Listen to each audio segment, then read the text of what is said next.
اردو کور کے معزز دوستوں، میں ہوں مومن علی اور آپ تمام دیکھنے اور سننے والوں کو السلام علیکم۔ ناظرین، ہماری آج کی ویڈیو میں ہم بات کرنے جا رہے ہیں ایک ایسے موضوع پر جس کے متعلق بحیثیت مسلمان ہم سب کو مکمل معلومات ہونی چاہیے تاکہ ہم آنے والے وقت کے لیے اپنے آپ کو تیار کر سکیں۔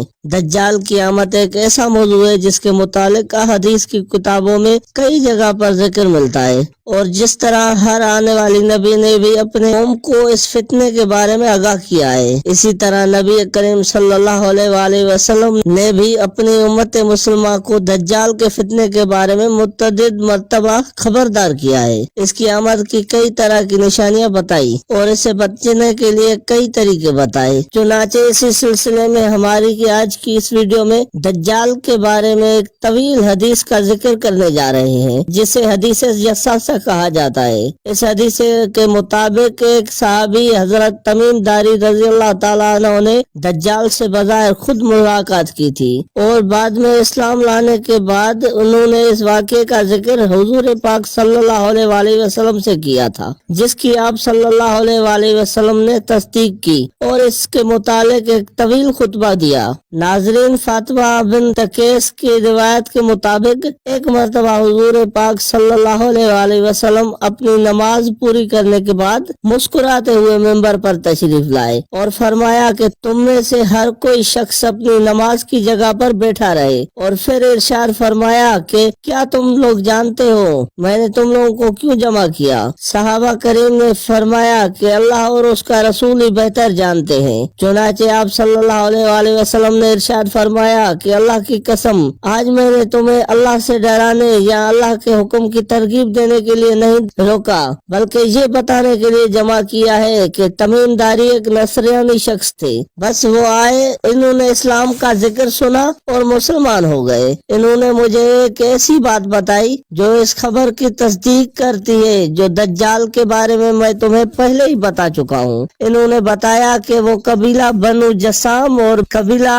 بنو لخم کے 30 لوگوں کے ساتھ ایک کشتی میں سوار ہو کر بحری سفر پر نکلے۔ ایک ماہ تک سمندری موجیں انہیں دھکیلتی رہیں اور بالآخر ایک جزیرے پر جا پہنچا۔ اس وقت سورج غروب ہو چکا تھا۔ وہ لوگ چھوٹی چھوٹی کشتیوں میں سوار ہو کر جزیرے میں داخل ہوئے، جہاں انہیں ایک جانور دکھائی دیا جو کہ موٹے اور گھنے بالوں والا تھا۔ اس کے جسم پر بال اس قدر کثرت سے تھے کہ وہ آگے اور پیچھے دونوں طرف پہچانا نہیں جا رہا تھا۔ انہوں نے اس سے پوچھا، اے مخلوق، تیرے لیے ہلاکت ہو، تو کون ہے؟ جس کے جواب میں اس نے کہا کہ اے قوم، وہ سامنے دکھائی دینے والے گرجے میں چلو، کیونکہ وہ تمہاری آمد کی خبر میں بہت دلچسپی رکھتا ہے۔ وہ لوگ یہ سن کر گھبرا گئے، انہیں شک ہوا کہ یہ کہیں کوئی جن نہ ہو، لہٰذا وہ جلدی جلدی چلے یہاں تک کہ وہ گرجے میں داخل ہو گئے۔ وہاں انہوں نے ایک ایسا طویل و قامت شخص دیکھا کہ انہوں نے آج تک ایسا انسان کہیں نہیں دیکھا تھا۔ وہ بہت سختی کے ساتھ بنا ہوا تھا، اس کے دونوں ہاتھ گردن کے ساتھ بندھے ہوئے تھے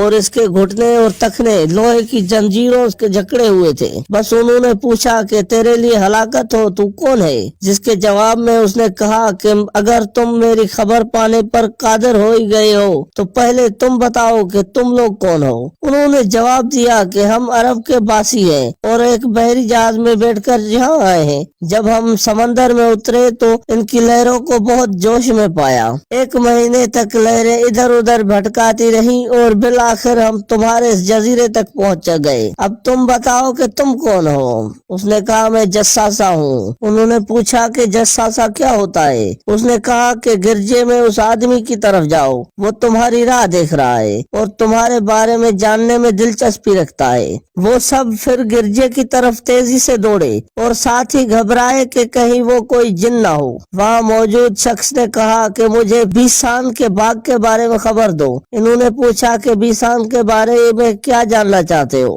اس نے کہا کہ میں اس باغ میں موجود کھجوروں کے پھل کے بارے میں جاننا چاہتا ہوں۔ انہوں نے اسے بتایا کہ ہاں، ان درختوں پر پھل آتا ہے۔ جس کے جواب میں اس شخص نے کہا کہ عنقریب وہ وقت آنے والا ہے جب وہ درخت پھل دینا بند کر دیں گے۔ پھر اس نے کہا کہ مجھے بحر تبریہ کے بارے میں خبر دو۔